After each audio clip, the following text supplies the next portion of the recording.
I'm actually searching at the moment for a good meditation chair for myself. Let's see if they have it. I normally like to also sit so that I have some space like this. Yes, I take this one. It's quite...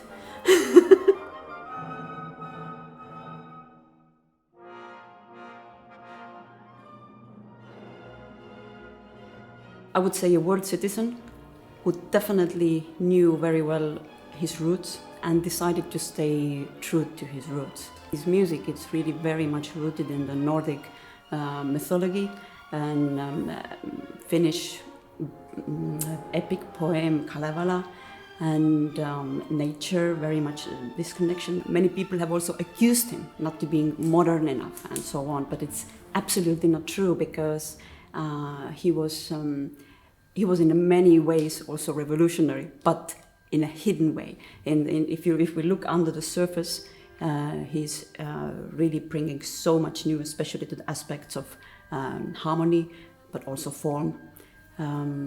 Yes, so that's who Sibelius was. We in Estonia, we feel really that we are kind of like we are South Finland, yeah? So we really feel that Sibelius is also our composer. We have in Estonian a special expression. It is something translated like Ugric anxiety, or something like this. There is always a darker side. There is always he's working through the darker sides, through the shadows, to the light. You don't have to be from the Nordic countries to connect with this, even if we think we have those long dark winters, and this is exactly the time when we get maybe a little bit depressive and we reach the point one cannot speak through words anymore. One has to make music, one has to write poems, one has to be creative, do something. But I think those parts of people are everywhere in the world. If you have this part, you connect to this music.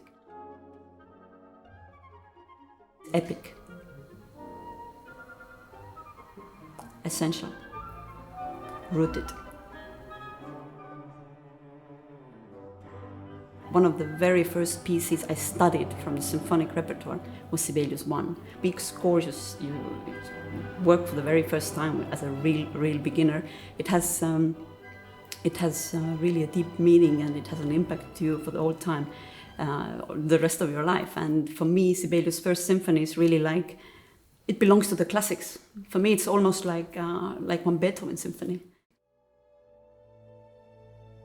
Yes, last year we were concentrating mostly on Beethoven, and now especially this program with Brahms and Sibelius, there is really like a logical line which leads to this, because for me, Beethoven, Brahms and Sibelius, they really share something in common, and that is that they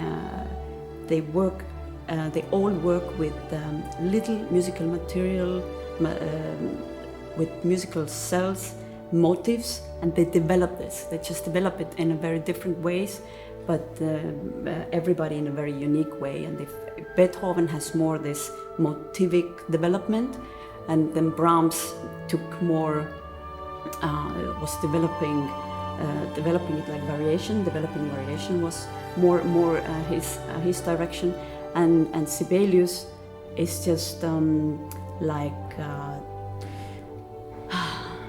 how to say it, is like transitional development. Even if Sibelius was in his heart, as Brahms, actually belonged to the first Viennese school, this form was too narrow for him, so the musical idea fixes the form, and it's just constantly a transition, constantly in development, but he develops still the one musical idea, one core idea.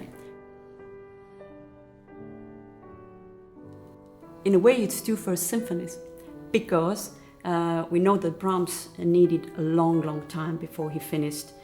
He was 43 when he finished his first symphony, but he tried already much earlier. And first, there was an idea that it should become his first symphony. And then through his one dream he had one night, he decided to change it to a piano concerto.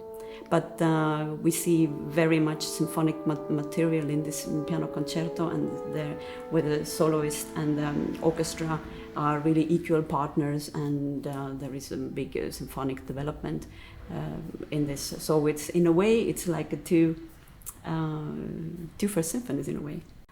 When we planned it, it was much earlier, but maybe it's a little prophecy, because now, after this year of silence without audience, we kind of like start from zero again. So in a way, it has an extra meaning, first and first, definitely.